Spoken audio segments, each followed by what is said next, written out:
Ce n'est pas un jeu, même si ce défi est ludique. Le Sun Trip Challenge, il consiste à rallier Lyon à Canton en Chine, soit 12 000 km en moins de 100 jours au guidon d'un vélo solaire.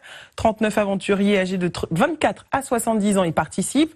Le coup d'envoi de la course a été officiellement donné ce matin. Amélie Duchamp, Frédéric Mazy et Melchior Inzi. Ils sont 39, passionnés, un peu aventuriers et bricoleurs. 60, je pense, moi je serais content. 55, je serais content. Moi aussi. 55 jours pour aller au bout du monde en pédalant. À 33 ans, Romain est un habitué des raids à vélo. Cette fois, il faudra relier Lyon à Canton en Chine, 13 000 km, à la force des mollets et à l'énergie solaire. On a ce petit boîtier ici, qui a un petit moteur avec une balise GPS qui permet d'identifier mon itinéraire et de se calculer justement par rapport à la direction que je prends, où est le soleil, et qui va naturellement incliner le panneau et d'avoir vraiment des meilleurs rendements au niveau de la production énergétique du panneau.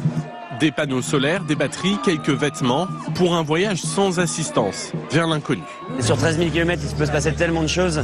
Ça reste une course en autonomie un peu au milieu de nulle part. Déjà aller à l'arrivée, ce sera chouette. En tandem ou seul, chacun a imaginé sa monture. Et les premiers kilomètres dans les Alpes.